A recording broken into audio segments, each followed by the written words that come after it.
So growing up, a mission was just always something that I knew I needed to do and wanted to do. My brother served mission. My two older siblings served missions. And so a mission was something that not only was expected, but was something treasured and valued in my home.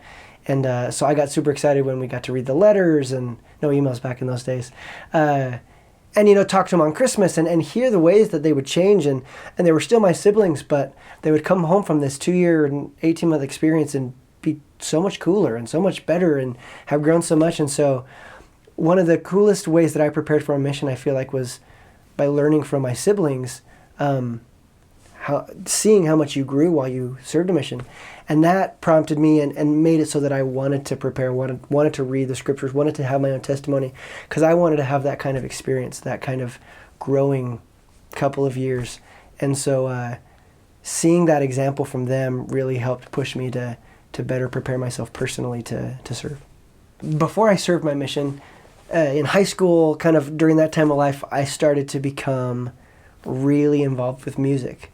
And I remember there was a concern that kept coming up to me that was, if I go on a mission and dedicate myself to the Lord, I know I'm going to be good, but I hope I'm not far behind with my music. I'm going to lose this couple of years of training, and my voice isn't going to be as good because I'm not going to practice very much for the next 2 years, and this and that and the other. And so all these kind of concerns about, I know I'm supposed to serve, but is it going to mess anything up with the music that I so desperately love and know that that's what I want to do for the rest of my life?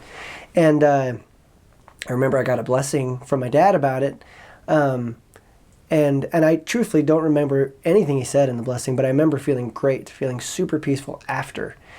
And knowing that as long as I dedicated myself to the Lord and I didn't worry about my personal desires and needs to get ahead in the world, that I would be taken care of. And again, I don't remember if that's what was said in the blessing, but that's what I felt after the blessing.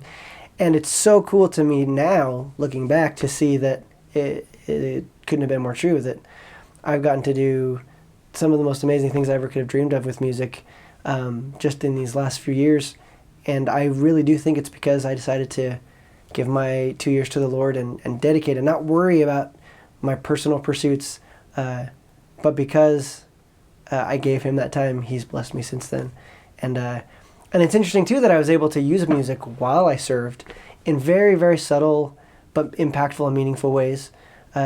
Singing in lessons, giving firesides, the occasional musical number like you do, and I think that the Spirit was able to testify through music in those instances as well. So I definitely have a testimony that if you dedicate the time to the Lord, he will make up the difference for that sacrifice, and that he'll bless you for giving yourself to him. So my parents were called on a mission right before I served my mission. My dad was a mission president, and so my parents moved to Texas, and they served there for 3 years. So most of our missions were actually at the same time. So when I'd write letters home, I'd be writing letters back to them. And so they'd tell me about what was happening in their mission, and I'd tell what was happening in my mission.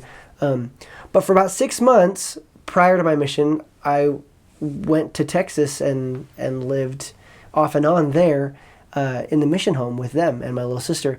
And it was really cool to prepare in that way.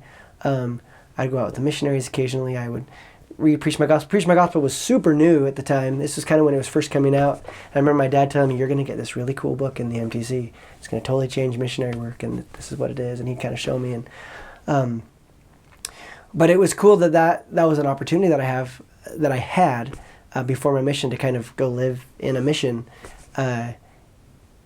And it helped me kind of see the differences that I experienced in my mission, but the similarities that I saw, the dedication to the Lord and really giving yourself to prayer and having faith that even if you didn't think you could, if you put your trust in him, that you could. Those kinds of basic lessons I got to see, I feel like, a little bit before my real mission, during this kind of pre-mission while my parents served in Texas.